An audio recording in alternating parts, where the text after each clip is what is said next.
Bonjour les amis, on se retrouve pour la suite de l'affaire Patrick Bruel. En effet, hier je vous ai produit les transits de ce dernier et vous avez été nombreux à regarder cette vidéo, à l'apprécier puisque j'ai reçu un certain nombre de likes et j'en suis fort heureux. Donc permettez-moi de vous proposer aujourd'hui la suite de cette affaire, non plus sous l'angle du protagoniste principal, mais de son accusatrice numéro 1, j'ai nommé Flavie Flament. Alors pour l'anecdote, Flavie Flament a porté plainte tout récemment contre Patrick Bruel pour viol, cette dernière estimant avoir été violée dans les années 90, si j'ai bonne souvenance en 1991 alors qu'elle avait 16 ans.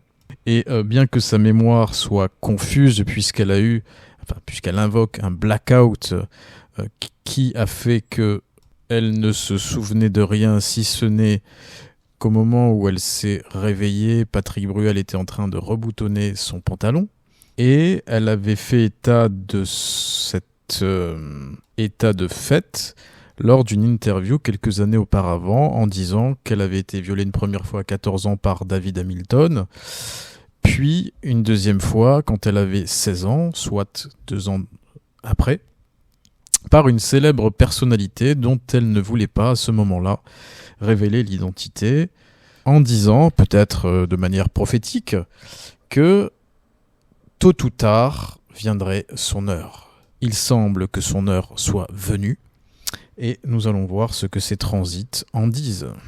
Alors moi, ce qui me frappe d'emblée, et je pense que vous l'aurez tous remarqué, il y a un parallélisme entre les deux thèmes, puisque les deux ascendants sont dans le signe du Cancer, pratiquement au même degré, ou en tout cas assez proches.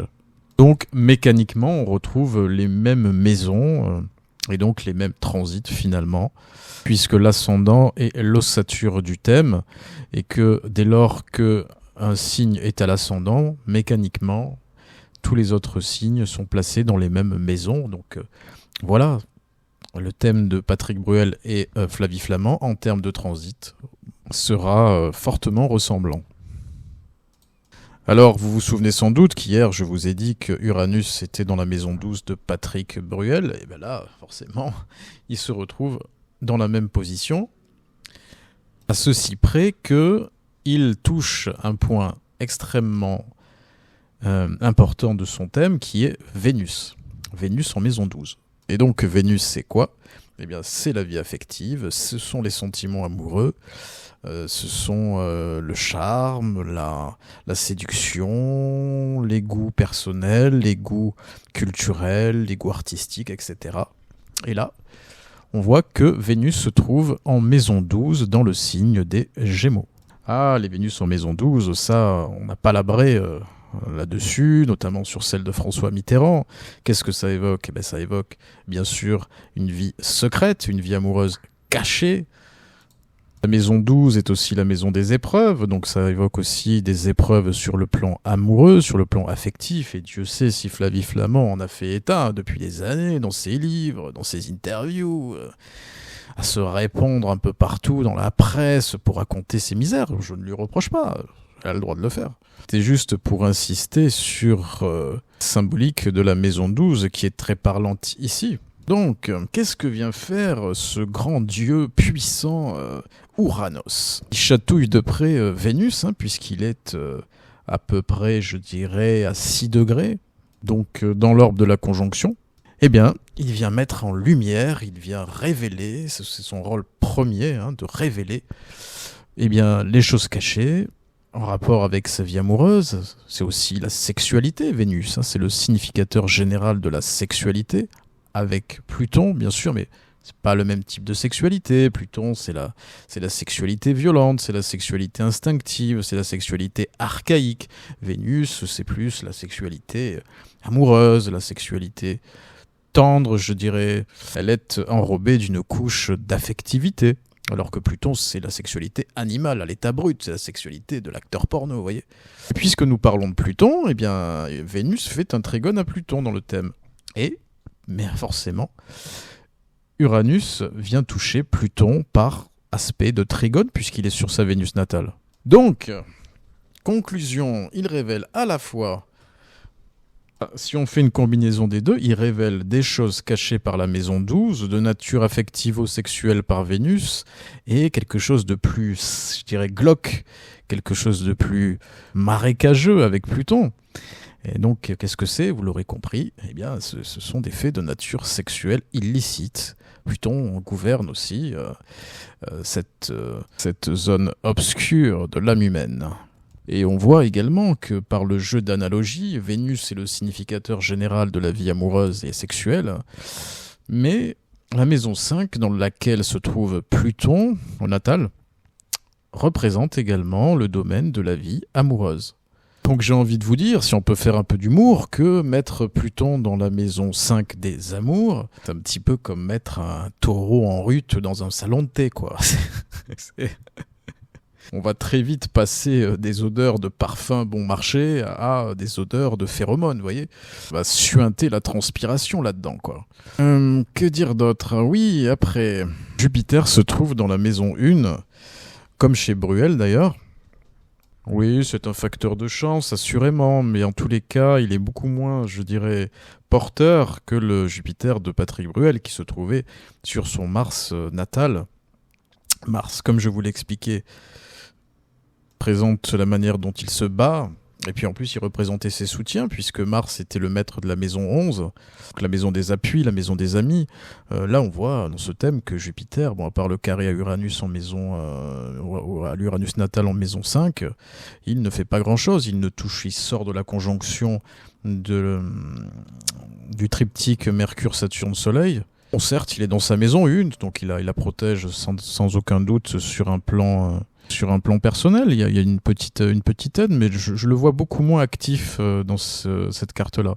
En revanche, on peut noter que le transit de Pluton dans sa maison 8, de la même façon que chez Bruel, mais un peu différent, puisque ici, il ne fait pas d'opposition à sa Lune, mais un trigone à son Pluton natal, ainsi qu'à Vénus en maison 12. On notera d'ailleurs ce beau grand triangle d'air, composé de Pluton transit au trigone de Vénus, laquelle Vénus est en conjonction d'Uranus, lequel Uranus forme un trigone à Pluton au natal, lequel Pluton au natal forme un trigone au Pluton en transit. Qu'est-ce que m'évoque ce grand triangle? Eh bien déjà que les planètes lentes en fait ont un effet plutôt positif. Uranus dans le fait de révéler effectivement par la maison 12 et par Vénus les épreuves douloureuses qu'elle a pu vivre, et Pluton par la maison 8, qui est aussi en aspect avec sa sexualité intime, sa sexualité profonde, au trigone de Vénus, que ça va générer chez elle probablement une transformation salutaire, puisque ce sont des aspects harmoniques, ne l'oublions pas. Que même si ces révélations vont être douloureuses pour elle, parce qu'effectivement, c'est jamais agréable d'étaler ces traumatismes, d'étaler ce qu'on a pu vivre de difficile. En revanche, sur le long terme, ça va, à mon avis, la soulager et probablement aussi lui permettre de se libérer de ses démons. Ça touche Vénus, Vénus c'est quand même la planète de l'affectivité, donc ça lui permettra peut-être par la suite d'avoir des rapports plus harmonieux avec les hommes, peut-être des ébats sexuels plus épanouis. On pourrait parler de catharsis ici, oui. Quand je vois ces transits, on pourrait parler de quelque chose de très salutaire, de très bénéfique sur le long terme. Ça concerne les planètes lentes. Transits des planètes lentes sont toujours un effet durable sur l'individu, sur la destinée. Mais, il y a un mais, c'est que vous observerez que il y a un parallélisme assez frappant entre le thème de Patrick Bruel qui bénéficie d'un Jupiter dans sa maison 1 conjoint à Mars, lequel Mars est maître de la maison 11 au natal. Donc ça veut dire qu'il bénéficie d'un soutien de sa corporation, de ses proches, de ses amis intimes, etc. La maison 11 étant la maison de tout cela réuni. Et que Flavie Flament a Mars en transit dans sa maison 11 située dans le signe du Taureau. Je ne vous apprends rien, Mars en Taureau est en exil, donc il y est mal placé.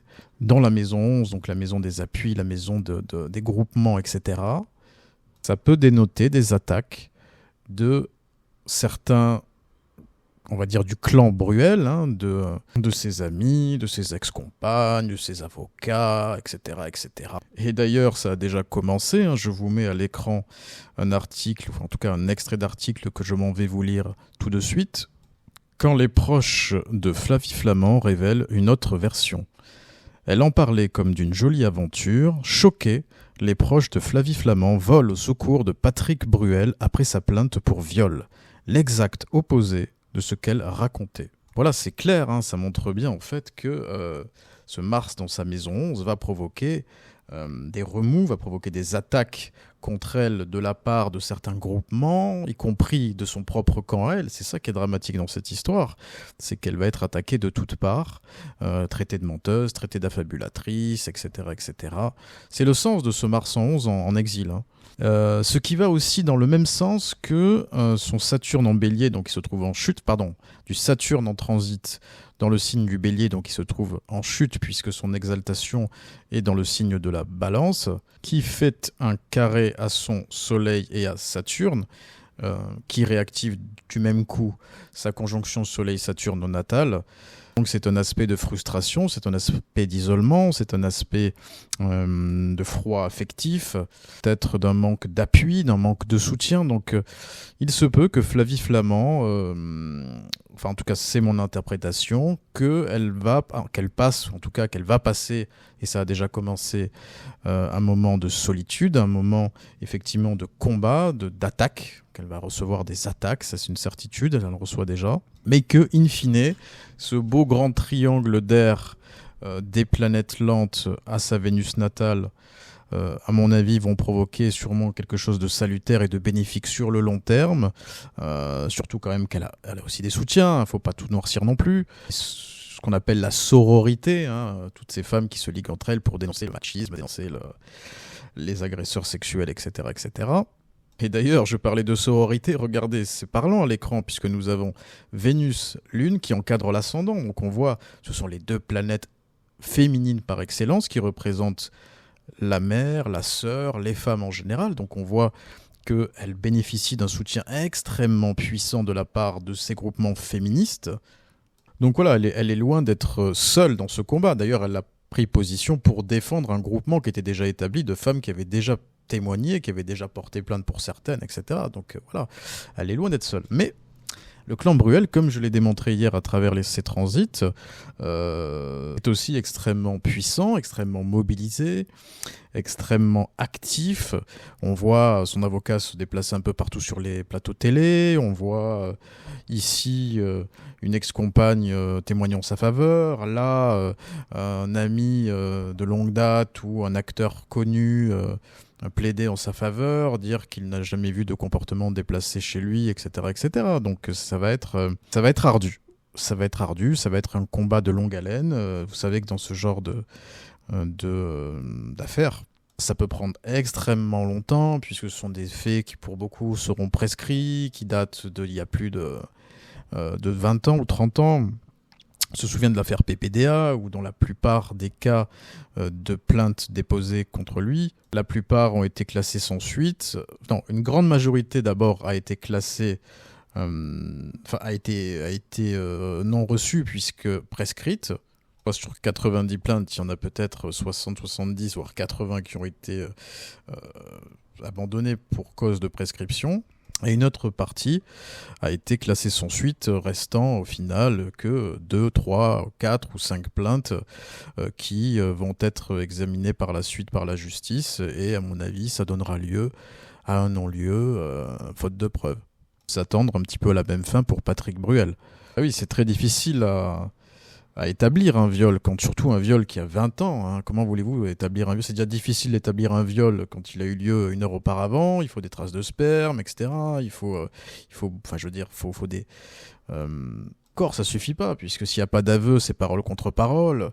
Il faut donc, comment dirais-je, circonstances aggravantes, des coups, de la violence, un déchirement vaginal, des ecchymoses, etc., etc. Sinon, c'est très difficile à prouver, c'est parole contre parole. Et donc, voilà, il faut un certificat médical qui atteste qu'il y a eu des lésions, qu'il y a eu quand même de la violence. Donc, c'est très compliqué à prouver un viol, en fait. Donc là, imaginez des témoignages qui ont 10, 15, 20, 30 ans. on peut raisonnablement penser que ça se terminera par un non-lieu.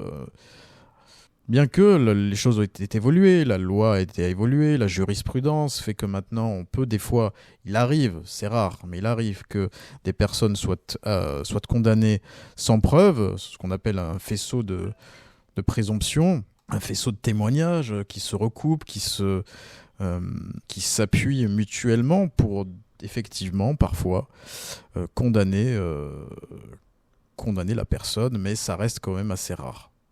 Voilà les amis, j'espère que cette vidéo annexe de la vidéo d'hier vous aura plu. N'hésitez pas à me mettre un petit pouce pour le référencement. Surtout abonnez-vous à ma chaîne si vous ne vous êtes pas déjà abonné. Puis mettez-moi un petit commentaire afin que nous puissions échanger sur le sujet qui est intéressant, qui est dans le feu brûlant de l'actualité. Je vous dis à très bientôt pour une prochaine vidéo. Au revoir.